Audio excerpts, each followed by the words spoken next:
would now invite the members of the next panel. Mr. Mach Fernandes will stay. I will invite our kind moderator, Ivan Martin. Ivan, thank you. He is currently the chairman of the Orquestra Basque Institute of Competitiveness in Spain, and is independent board member of energy companies like Repsol, Tubaceq, and Eve. Also, we were joined by Mr. Ayuk NG, the executive chairman of the African Energy Chamber and the CEO of Pan-African corporate law conglomerate Centurion Law Group. Thank you very much also for joining us. And Mr. Joseph McMonigle is Secretary General for the International Energy Forum, and he was, in his previous functions, Chief of Staff of the U.S. Department of Energy and served as Vice Chairman and U.S. representative previously to the International Energy Agency. So thank you very much. Ivan, muchas gracias. So thank you very much to Please. you. I think we have now the challenge of creating a vivid debate like the one we had in the previous section. No? So I will ask the panelists to be disruptive, to interrupt themselves, to jump whenever they want to say anything. No? Because, I mean, I think we need to keep a lively audience and a lively debate. Before we enter into the debate, I would like to make 5 I would say, context points and 4 facts about energy in Africa. No? The first context point is that first, energy is key for the development of nations. And energy should be accessible, should be affordable, and should be sustainable. No? The second thing is that energy demand is going to continue to grow. And it's going to continue to grow because population is going to grow. And Africa is a great example of population growing. And also because we want to improve the quality of life of the citizens. And all that requires energy. So the problem we have is that we need more energy for more people, but with less emissions. And as a consequence, we need to decarbonize the world. We need to reduce the emissions, the level of emissions, and we also need to reduce the CO that is in the atmosphere.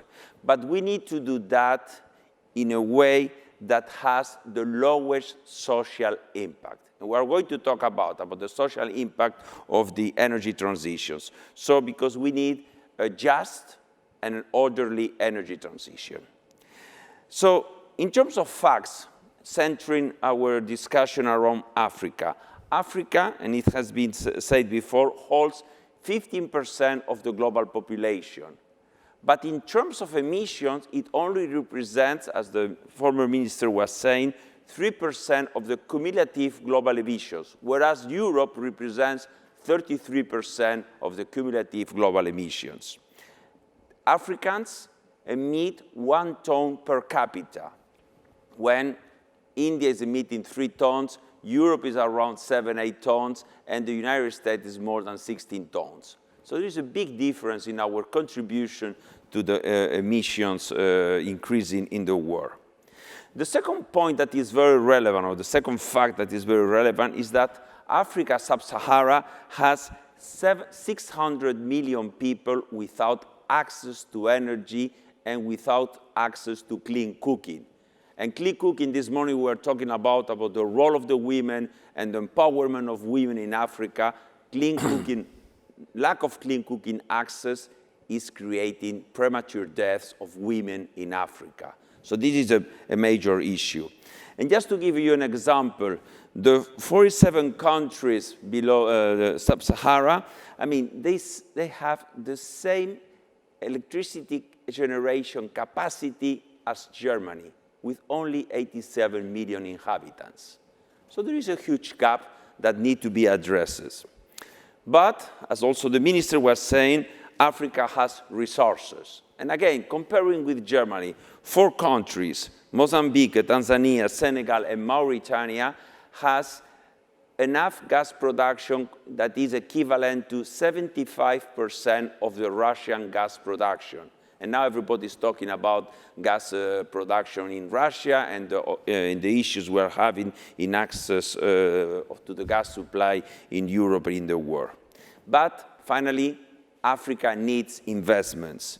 We need 100 billion in electrification projects, but there are not enough investment to do that. The cost of achieving net zero in Africa by 2050 is $2.8 trillion that we need to secure in order to achieve a net zero Africa. So, to finalize, Africa needs technology, Africa needs investments, and in order to do that, as was said in the previous session, we need cooperation and we need partnerships. So what I would like to discuss with my panelists is about different topics: energy access, investments needed and how to fund them, cooperation and partnership to support Africa, technology access, and even we can talk about food access, because that is one of the major consequences. So we are going to talk about, in a sense, about responsible growth. How can Africa achieve responsible growth? And, I mean, they have already been presented. We have the former Minister of Energy Transition, Climate Change, and many other things. Then we have NJ Ayuk, who is the Executive Chairman of the African Energy Chamber. He's also the CEO of Centurion Law Group. And something I recommend you to read, he's an acclaimed author of a book who is a bestseller called Billions at Play. So, and he's also, I mean, I was impressed by the number of YouTube videos that he has, where he really expressed his passion about energy. And then we have Joe McMonigal. Joe McMonigal is the General Secretary of IEF, an international organization of energy ministers that has 30 energy ministers from Africa in the organization. He's pushing and creating a dialogue between producing countries and consumer countries, between developed countries and developing countries, and between all the sorts of energy, from oil and gas to renewable energy. So it's the place for having the right dialogue.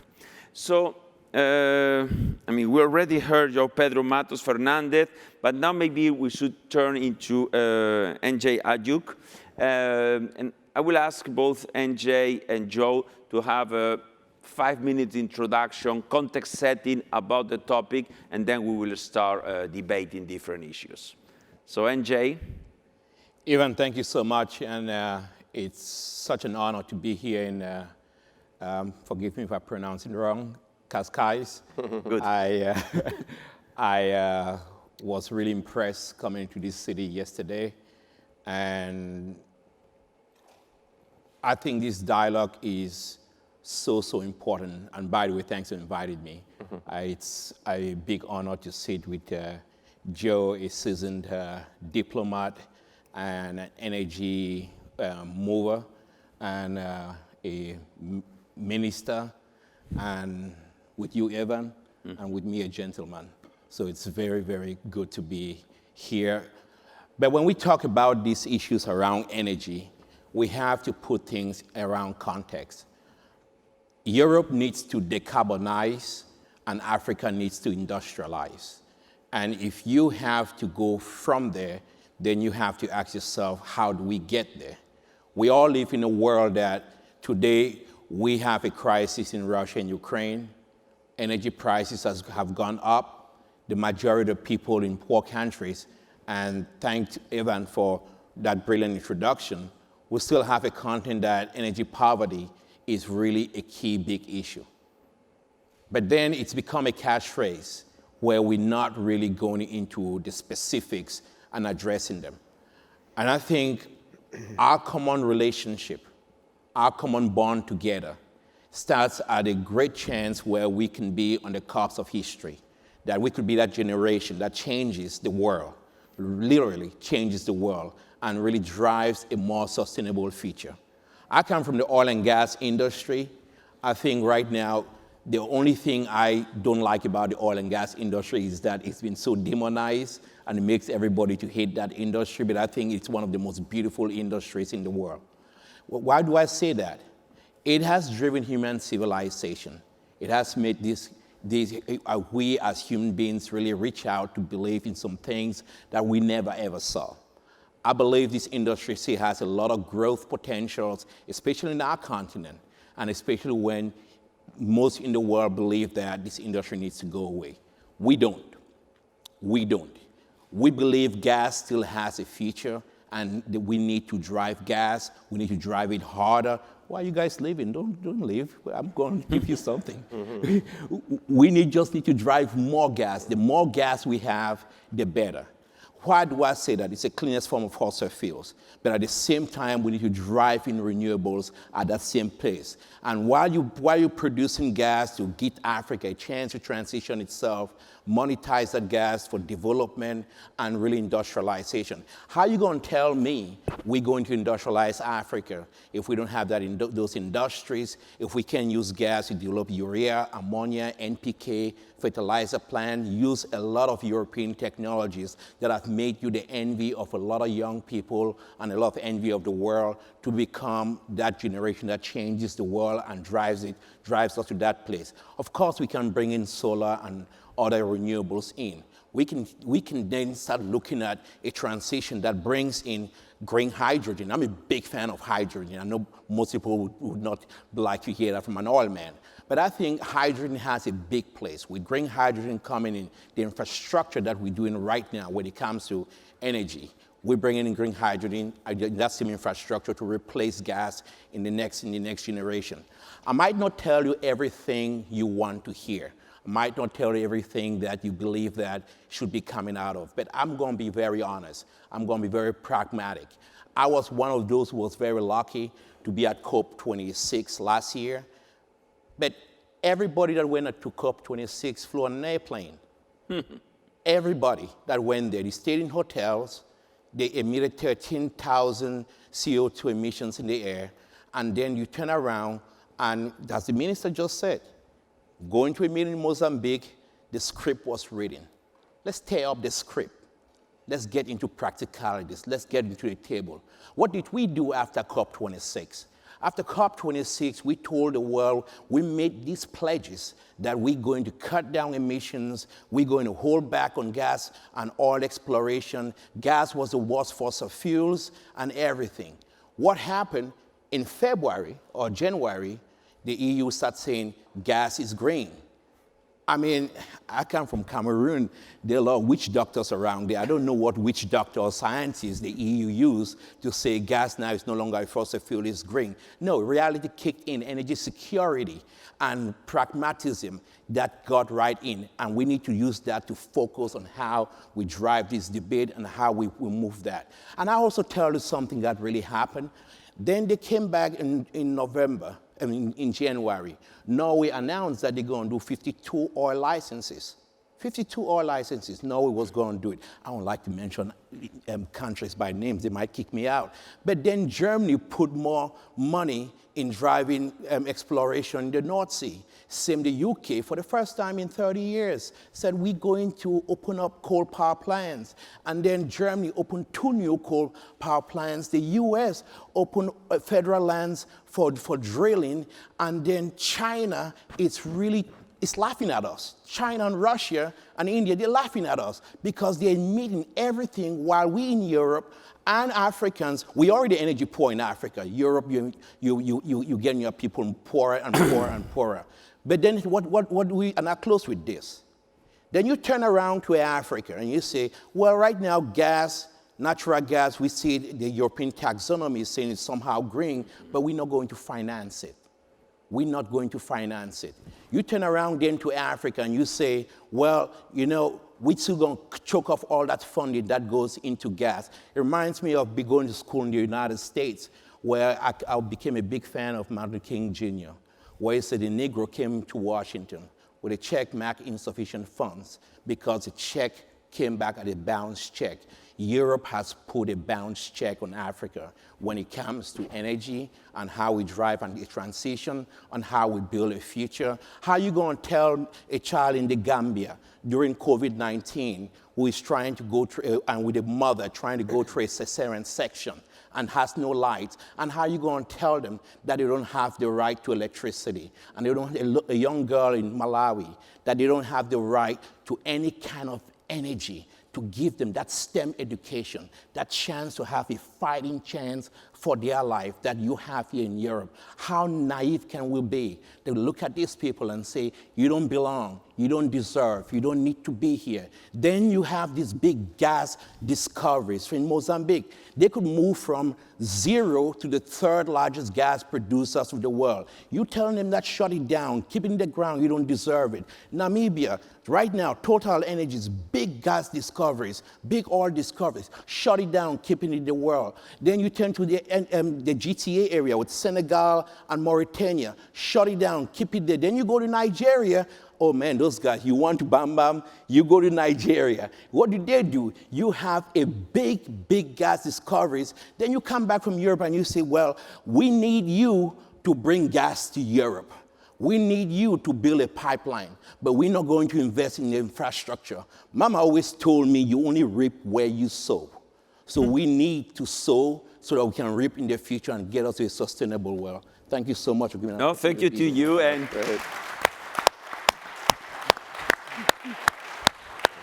you are speaking the truth and you are putting passion, so it's going to be a good debate, no? You mentioned 2 things that I like to discuss later in the debate. One is about COP27. You spoke about COP26, but I really would like to know what is going to be Africa asked in COP27.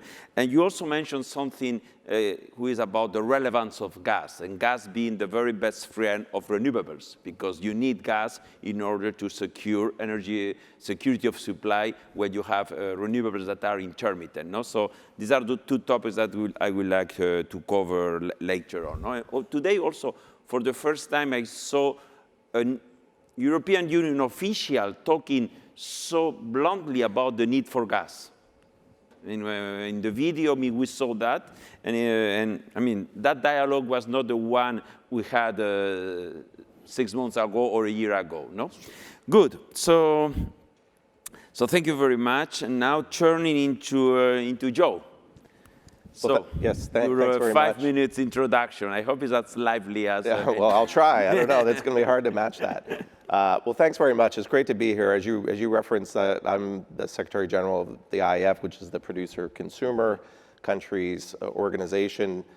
In addition to having member countries, I also have the IEA and OPEC are on my executive board. So truly the producer and consumer. So we kind of try to have a neutral platform and talk responsibly about what the solutions are needed, and try not to advocate really for one way or another. And you referenced me being a diplomat. My diplomatic skills are tested because on my executive board I also have Iran, the United States, Saudi Arabia, Russia, China. So my diplomatic skills get tested a lot. But what I want to do is maybe talk macro and then go more micro to the topic. And of course, one of the themes here is disruption, right? Mm-hmm. And really over the last 2 years, we've kind of gone from one major disruption to another. You know, we had COVID that really shut down the world economically for about 2 years. And now, of course, we have the Russian invasion of Ukraine, just as markets were starting to rebalance after COVID. Recent market data that we collect at the IEF has shown that demand is already back to pre-pandemic levels, and that's really without the full recovery of the travel and jet fuel segment of the energy market. But unfortunately, supply is only back about 97% of pre-COVID levels. And a lot of people think, well, that's just OPEC, you know, they don't want to be producing more because they want prices to be higher. It's not actually true. Half of the gap between the supply and demand now is coming from my country, the United States, which because of the pandemic, you had a lot of companies cut production and investment in new production because of uncertainty and investor pressure, and I'll get into that a little bit later. But really the central focus is this really lack of investment in hydrocarbons. And we did a report in 2020. It was one of the first things I did when I became Secretary General in 2020, mainly recognizing that companies were cutting CapEx investment in new supplies of oil and gas, and it was going to be a problem. And so we decided to do a report with Boston Consulting Group, where Yvonne used to be. And we basically determined that, and we did another one last year, and over the last 2 years, CapEx has been cut about 25% in each year compared to the pre-pandemic level. And this is caused by a lot of different reasons: ESG investing, just regular investor pressure looking for better returns from the industry, which have not been very good as investors went into healthcare and tech sectors. And of course, the pandemic as well played a big role. And basically, this report concluded that what we need to do is increase investment to $525 billion per year for the next 10 years, just to meet demand. I mean, and by the way, as we aggressively pursue the energy transition. And the reason for this is because in 2019, the IEA released a technology report where you referenced I used to be on the board of directors. And this technology report basically said that we can meet our climate goals with wind and solar. We can meet about half of our climate goals. We can mitigate half of the emissions that we need to meet these goals. The other half has to come from technologies that are not commercialized or even invented yet. So until we have these alternative energies, we have to keep investing in hydrocarbons. There's a lot of promising technologies. Hydrogen has been referenced here and in other panels. There's tremendous leadership from the EU that is really, I think, really put a lot of oxygen behind hydrogen. I don't think we'd be talking about it without EU leadership. But you also have carbon capture, use, and storage. A lot of people don't like to talk about that because there's people that like to focus on we need to keep fossil fuels in the ground. But really, the emphasis needs to be on cutting emissions, not on cutting any kind of energy source. And CCUS can help us get there. And by the way, if we're going to meet the hydrogen goals in all the net zero scenarios, we need economy-wide uptake of CCUS in order to do that for hydrogen. So I've talked a lot about investment in hydrocarbons, and some of you may think that's odd coming from the head of an international energy organization. But let me tell you why I'm doing it. I'm worried because if the public starts to equate high energy prices with climate policies and the energy transition, we're doomed. And we're very, very close to this happening right now. And I think once you lose public support for such an existential issue, it's very hard to get back. And so this is why I think we have to be very careful. There's a new lexicon that even my friend Dr. Barola is now using, and John Kerry in the US, and that's we need to manage the transition. We need to keep investing in hydrocarbons to power the world economy, while at the same time pursue the energy transition quite aggressively. And I'll just end with this as I get into Africa. The energy crisis here in Europe is now spreading to other parts of the world, and unfortunately to very vulnerable parts of the world, Africa being one example. Europe's demand for LNG supplies as a way to mitigate the situation with Russia is really outpricing other parts of the world out of the market. I mean, Pakistan just had a $1 billion tender about 3 weeks ago to try to buy LNG and didn't have a single offer from a seller. Right now, banks are now withdrawing financing for energy imports to Pakistan. We've seen the big political upheaval in Sri Lanka that is largely being driven by the cost of living and energy. So, you know, the OECD consumes is about 15% of the world's population, but it consumes about 40% of energy demand. Turning to Africa, you know, and energy access, which is a big topic here. I mean, COVID has actually made the situation much worse. The gap is now widened between those that had energy, those that have energy and those that don't have energy. The World Bank has said, Yvonne, you referenced 600 million people worldwide don't have access to energy. 3/4 of those people live on the African continent.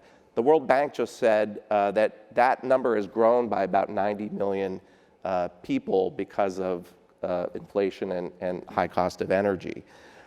So I guess I hope one of the topics that we get into is how we should look at Africa. And I'm afraid that sometimes we look at Africa through a Western lens. And I know you know this better than anybody. But just to give you one example, Heathrow Airport consumes more energy than the entire country of Sierra Leone. I mean, just think about that for a second. It shows you the great need for energy access in Africa, and shows how important it is that the world focuses on energy access and affordability the same way we combated COVID, the same way we're combating climate change. It has to be a huge priority. I attend a lot of energy conferences. I'm actually heading back to Washington. This is my stop on the way back, and I was actually just in Saudi Arabia when President Biden was there meeting with the Saudi leadership and the other GCC member countries. But a lot of these energy conferences we go to, we keep hearing these word stranded assets, and that's why we shouldn't be investing in hydrocarbons. Right now, we have a lot of stranded lives in Africa. And I think we really have to focus on that right now. We have to do what, they don't care about, roadmaps, and every country has its own roadmap. We have to consider that there's not one energy transition, there's energy transitions. And so my job at the IEF is really to encourage dialogue about the topics that I talked about. That's the reason I'm here. I want to come and engage with my fellow panelists and all of you here. And the last panel was very interesting. Of course, it was about the economy, but I kept hearing a lot about energy and green energy, so it just shows you how central the topic is. So I'll leave it there and turn it back to you. Okay, fantastic.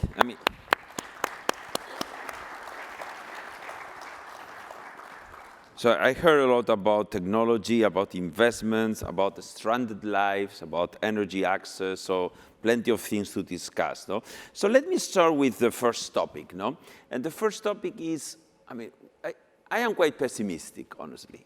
I think we have a climate crisis, and you mentioned a lot of data to show the climate crisis we have. We have an energy crisis.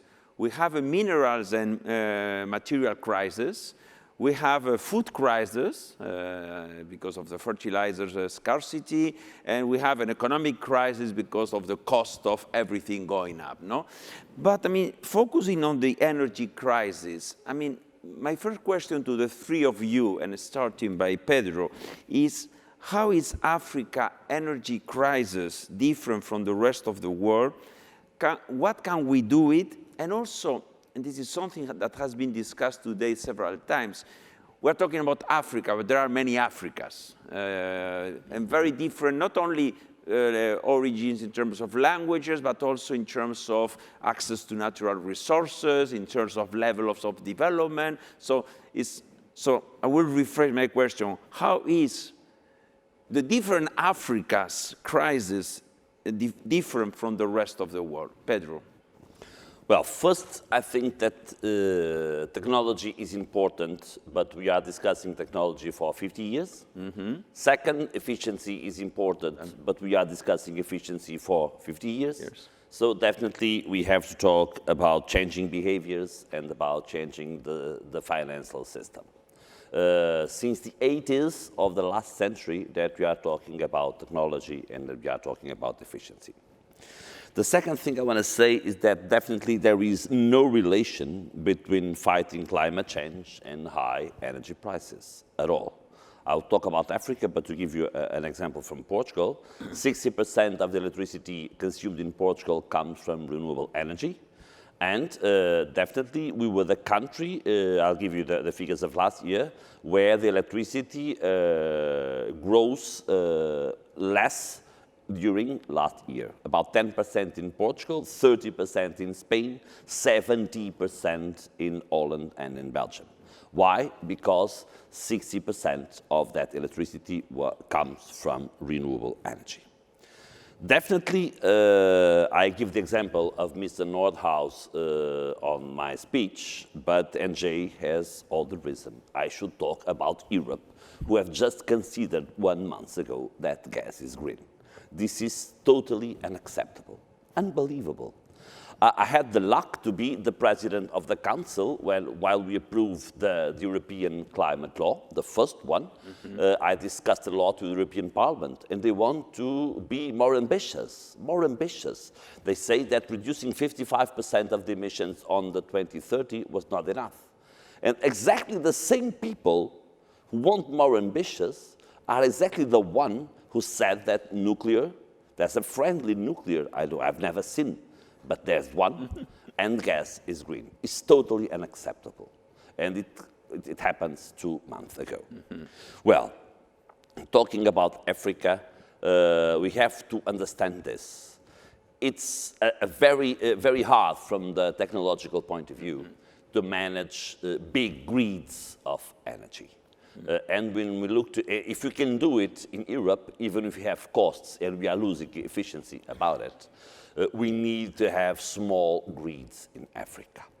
I was living in Mozambique where a cell company launched themselves to have communications in a very small village in Mozambique. And what do? They put a panel, a solar panel, and then many ways to connect the phones on that place.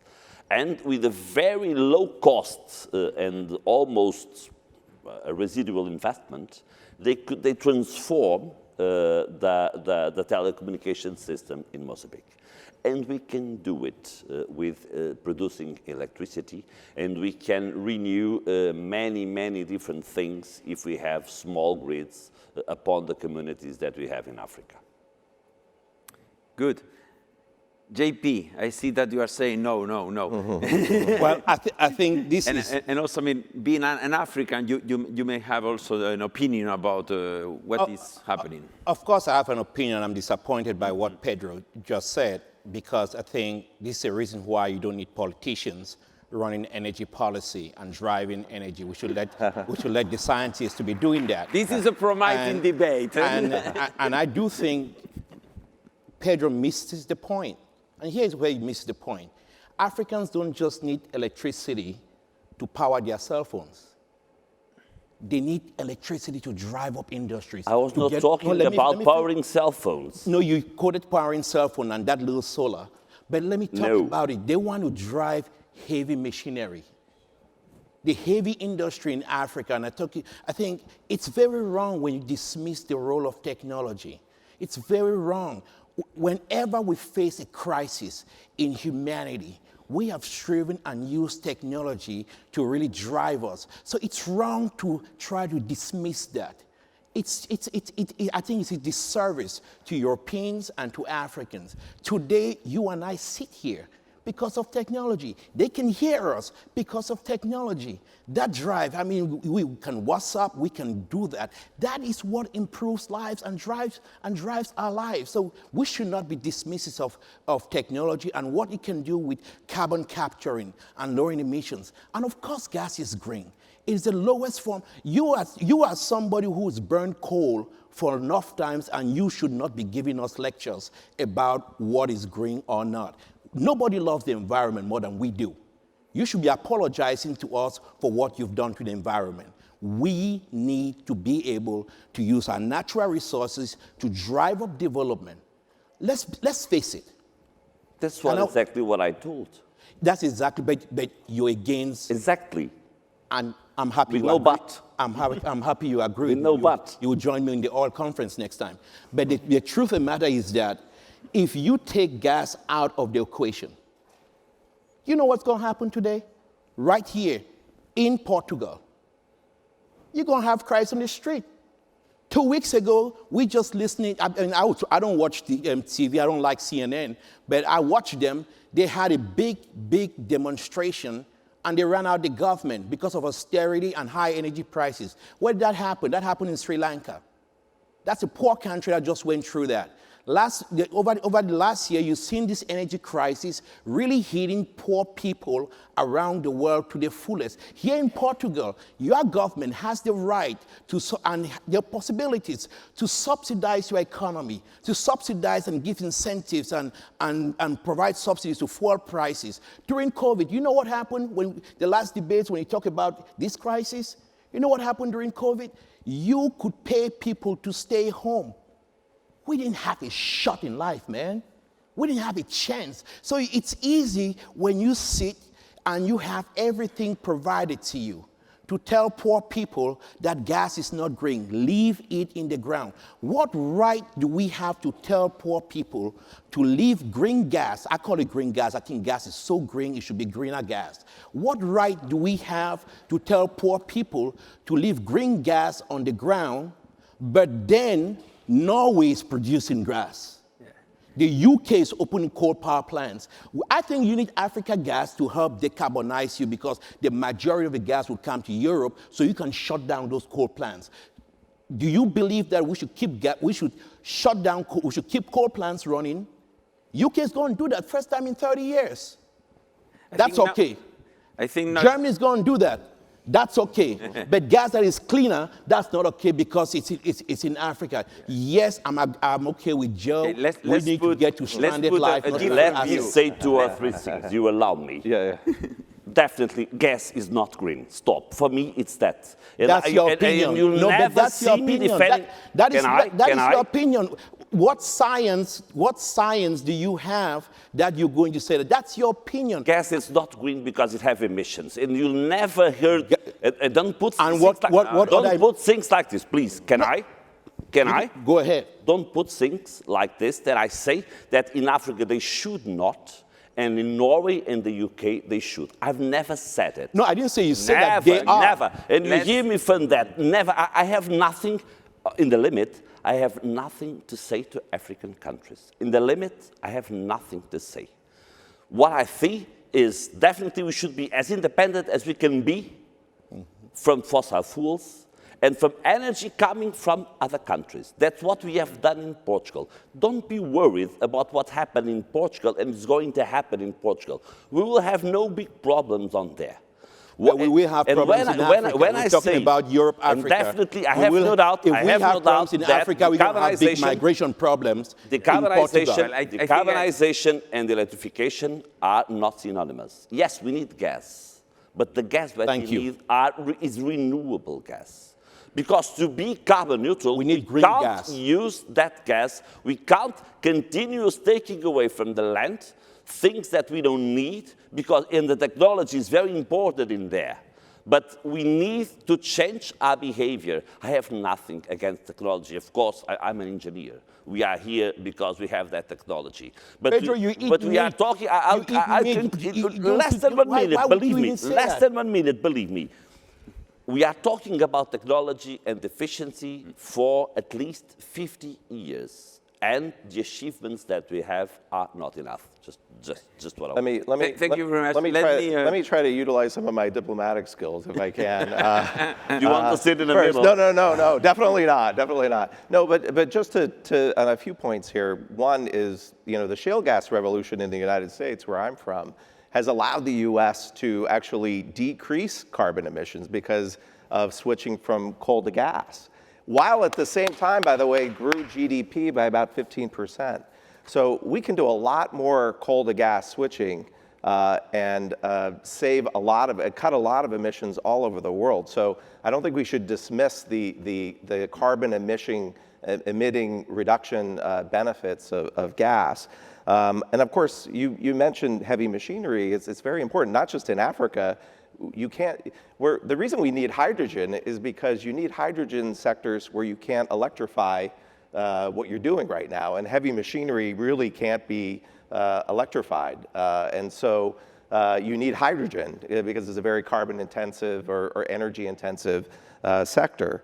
But to get to your question, well, one other point I just want to mention about Portugal. Portugal is in a very envious position, and I think Spain is too, because of you've been such blessed with great attributes for wind and solar energy. And I think that sets you apart from other EU member countries. It's probably one of the reasons why Portugal didn't go along with the recent EU plan to share resources, gas resources, mainly because there isn't the interconnections, but also because the answer in Portugal is to just double down and do more wind and solar because you have a lot of great capacity here. And by the way, I think this is one area that Portugal and Spain can offer to Africa, because Africa definitely needs to develop its hydrocarbon resources for growth and development, but just like every other part of the world, it has to do tremendous amounts more in clean energy. And here's an area where Portugal and Spain have done so many great things and has so much expertise, especially by your companies here, to be able to help Africa do that. But to get to your point, how is the crisis different? And I think this has been a common theme that I think has been mentioned at the other panels, is basically the demographics that we've talked about. I mean, Africa is growing like every 2 years, the population the size of a country like France or Thailand. And this goes to the population growth worldwide. And of course, I'm referencing here energy demand. And so it basically what it means is we need energy of all sorts. I don't think we're going to have, we're going to keep having an energy crisis until we acknowledge that. And if we start limiting energy sources, I think we're going to be in a big problem. But I think at the same time, we have to pursue technologies that could be alternatives to hydrocarbons, like hydrogen, like CCUS. But just to talk about hydrogen for a second, it's thrown out as and I'm very positive about it and a big advocate. We just did a big report at the IAF on hydrogen, the hydrogen economy, and how we can accelerate it. But it's got huge challenges too. In order to meet the 25% goal of the net zero roadmap that the IEA came out with, we would need, to meet the 25% goal of green hydrogen, we would have to double the amount of electricity generated that the world produces today. That's a huge number because, by the way, if you're using green energy and renewable energy to produce hydrogen, that means it's not producing power. So, I mean, you could substitute hydrogen for some power. So it's not a completely this or that or zero-sum game. But the problem is we need huge amounts of clean energy to produce this green energy, green hydrogen goal. But there's great potential. I mean, one of the other speakers, I think it was Antonio, mentioned the great potential for solar in Africa that has to be utilized. And it has to be utilized just as the hydrocarbons have to be utilized. And so I think that's the key difference. It's the demographics that is growing in Africa and also Southeast Asia, by the way, but Africa for sure. Yeah. Before we enter into investment, because that's something that also concerns me a lot, let's talk a little bit about energy access, no? Because energy access, I think, is a prerequisite for sustainable economic growth in Africa. And there is an objective to have universal energy access in Africa by 2030. But that requires a lot of investments. It requires $25 billion per year, it may sound a lot, but it's only 1% of what we invest in energy in the world, no? So, but is it realistic? Are we really committed to achieve universal access to energy in Africa? Are we going to create the conditions for local communities that by having access to energy, they can have an economy, a local economy, and a prosperous economy? And in many cases, that access to energy would be renewable energy because it's the only way to provide electricity in remote places, no? JP, then Pedro, and then Joe.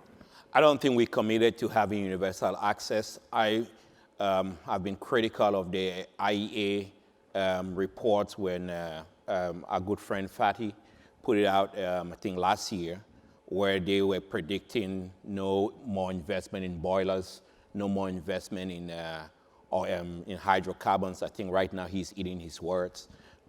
That was wrong from him then. But when it comes to access, what are we looking at?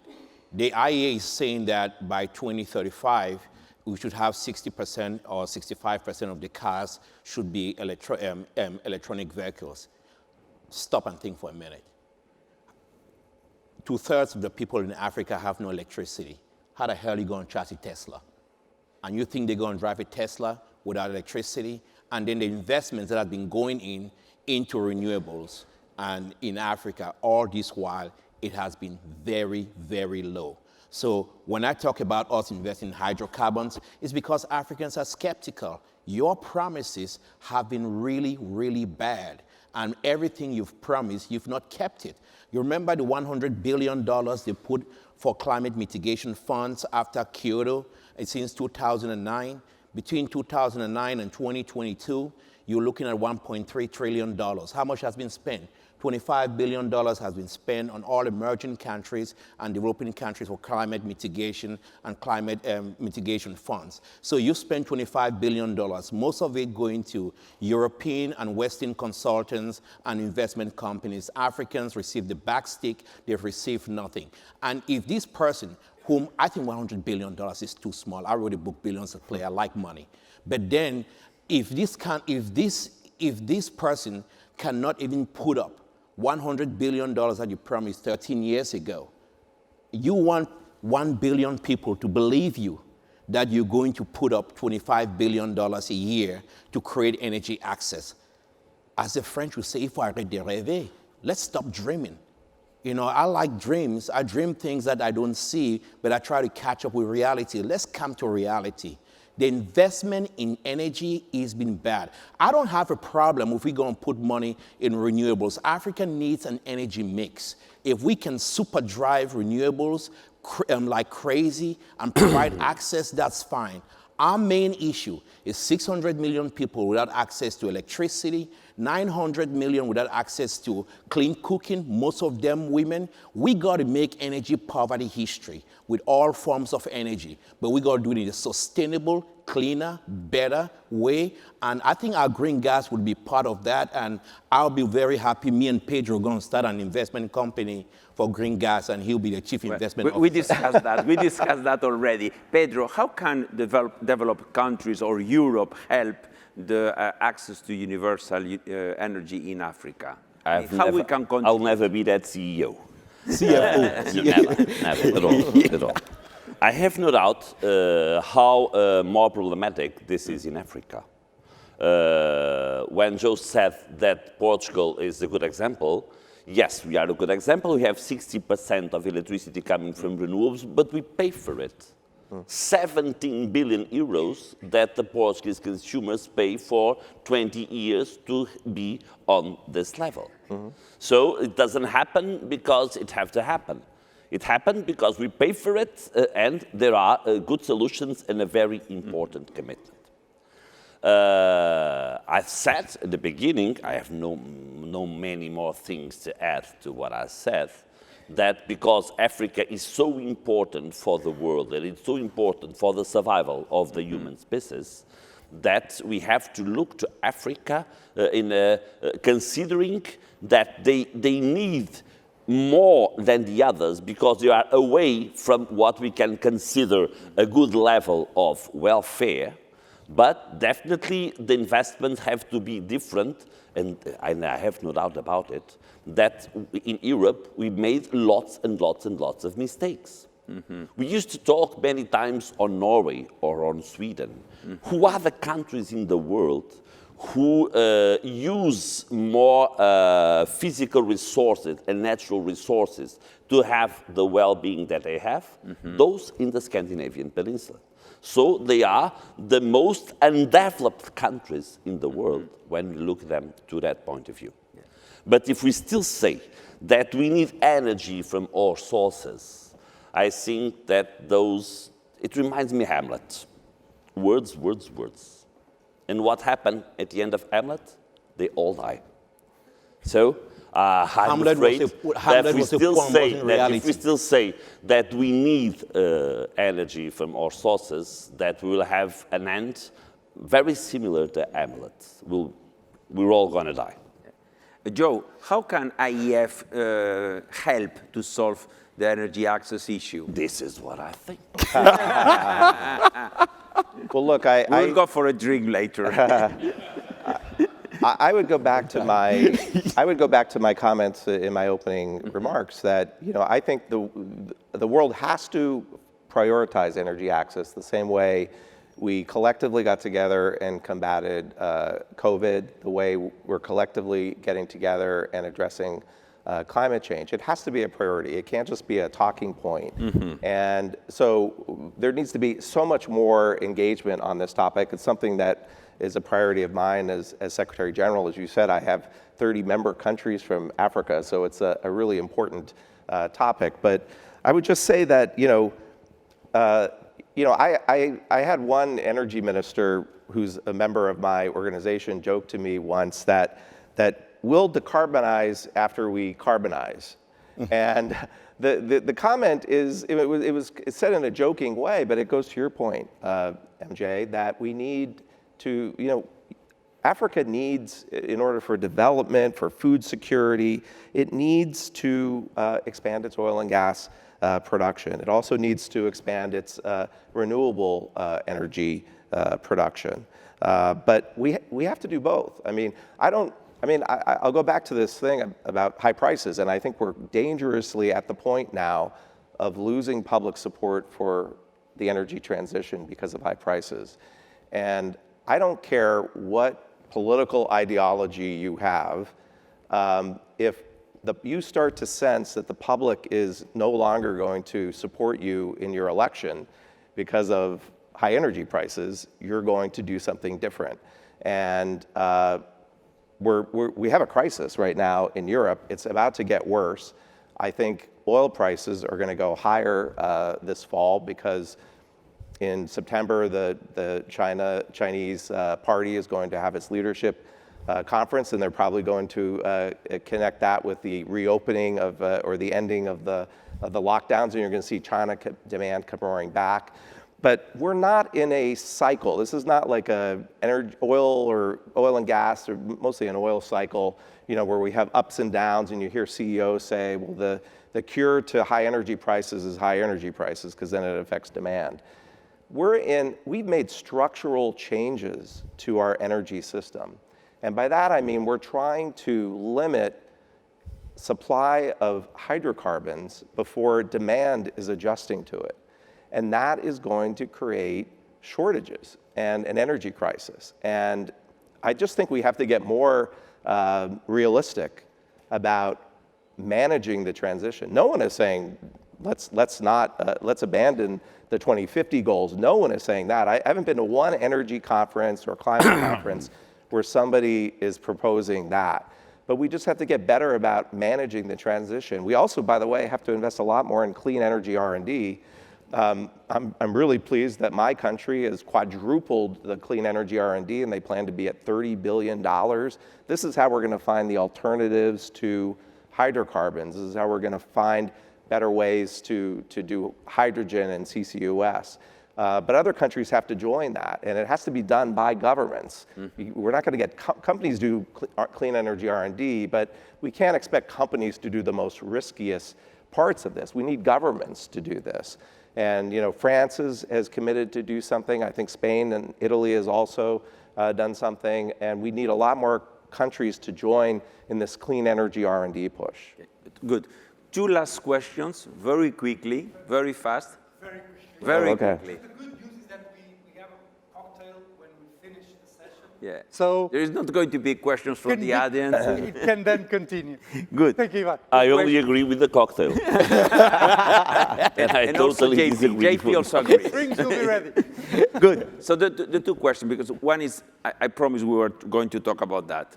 COP22, Marrakech, the 3 A's, Africa, adaptation, and agriculture. We are going to have COP27 in Egypt. What will be the 3 bullets or the 3 things that Africa should bring to COP27? Very quick answer from the 3 of you. Pedro. Definitely adaptation. What? Definitely adaptation. and with money to be put coming from the countries in the north. Joe? Well, I think you're right. We're going to have a different kind of focus at COP because not just Africa is hosting COP27, but the UAE will be hosting COP28. Even though it's 2 years away, the UAE already has like 400 people working on it. It's the same that the UK had towards the end. So they're taking it very seriously. But I think there has to be a discussion, as I think there already is, a rethink of these multilateral financing agencies' bans on hydrocarbon financing. And we're seeing the repercussions of it right now with this pipeline in Nigeria that couldn't get built because it couldn't get financing, and right now could be providing, gas to Europe, and at the same time developing Africa. I think discussions like this probably have to be held. JP, the 3 bullets to bring to Egypt? I think Africa, number one, does not need to go to COP27 if there's no discussion about back payment on climate funds. Do not take gas off the table. Gas is green and beautiful. If that's not part of the discussion, don't come. Maybe we'll bring Pedro, he'll come with us. But then I think also finally, it'll be an amazing moment for Africa to take a look at itself. Africa has to step up and play its own role when it comes to this. It's not just on Africa to go into COP, not ready, waiting to see for others to discuss for it and everything. I do think this is a mirror opportunity. I always say all of us, we do use mirrors every morning. But mirrors are not just to reflect what you see, mirrors are to correct what we see. This is an amazing opportunity for Africa to work with its European partners to really correct some of the ills in our communities, in our relationships. And at COP, if Africa can win over Europe and Europe can win over Africa and have a stronger voice, then we come out better and we come out greener with gas, and we have a more green 2050 to get to 1-0. I thought you finished already. Can I make a final comment? Ivan, we need to finish. Can I make a final comment? I was minister for 6.5 years, and all the environmental movements in Portugal criticized me. And today, I have an epiphany. I am an environmentalist. I'm really happy. Thank you so much.